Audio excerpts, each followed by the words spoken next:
ব্রাজিলের ফ্যানদেরকে বলবো আলোর পথে আসো, সুন্দরের কথা বাপদাদার আমলের স্মৃতি ভুলে যাও। আমরা আশাবাদী, আমরা কেরানীগঞ্জের আর্জেন্টিনার পাগলা ফ্যান, আমরা সবাই একসাথে আছি। আমাদের আশা ভরসা, আমরা এবারও চ্যাম্পিয়ন মারবো, আমরা ডিফেন্ডিং চ্যাম্পিয়ন।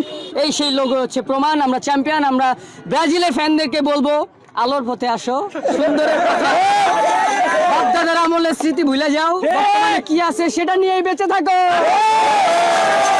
করে দেয়, ঠিক আছে, তাদের জন্য আছে 7 আপ, ঠিক আছে, 7 আপ খান এবং তর্ক বিতর্ক বাদ দিয়ে আর্জেন্টিনা চলে আসুন।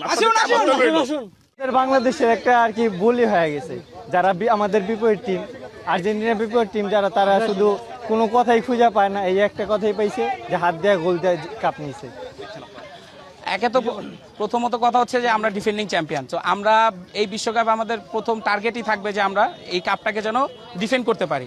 আমরা শুধু বিশ্বকাপ জয়ের কথা মানে ব্রাজিল সমর্থকদের মধ্যে মানে বাপদাদাদের সাপোর্ট নিয়ে বলি না, আমাদের প্রত্যেকটা ডিপার্টমেন্টে প্রত্যেকটা জায়গায় আমরা ওয়ার্ল্ড ক্লাস প্লেয়ারগুলো নিয়েই বিশ্বকাপে যাচ্ছি, যার ফলশ্রুতিতে আমরা জোর করে বলতেই পারি যে আমরা বিশ্বকাপ জয় করতে পারবো। যেখানে আমাদের লিওনেল মেসি আছে এবং মেসির সাথে যে দলটা আছে তারা সম্পূর্ণটা খেলে মেসিকে উজাড় করে দেওয়ার জন্য, কারণ একটা প্রজন্ম তারা বড় হয়েছে মেসিকে দেখে।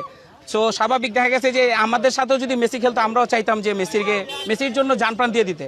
তো সম্পূর্ণ দলটা খেলে মেসিকে একটা ট্রফি বা একটা কোনো কিছু দিয়ে দেওয়ার জন্য, যেমনটা আপনারা 22-এ দেখছেন সব কিছু কেন্দ্রিক ছিল মেসিকে নিয়ে। তো সেই হিসাবে আমরাও এইবারও আশা করতে পারি, যেহেতু আমাদের প্রত্যেকটা ডিপার্টমেন্টের প্লেয়ার স্বয়ংসম্পূর্ণভাবে আমরা যাচ্ছি, তো আমরা আশা করতে পারি যে এবার আমরা বিশ্বকাপ জয়ী হতে পারবো ইনশাল্লাহ। পাগলের সুপ্ত মনে মনে পাগল তো অনেক কথাই বলে। আর্জেন্টিনার একটা সুন্দর টিম, তারা এই বিশ্বকাপে সুন্দর সুন্দর চমক দেখাবে, এটাই আমরা আশা রাখি। এবং ব্রাজিল তারাও ভালো টিম, কিন্তু এবার আর্জেন্টিনার ধারে কাছেও যেতে পারবে না। আর্জেন্টিনার জয় হবে।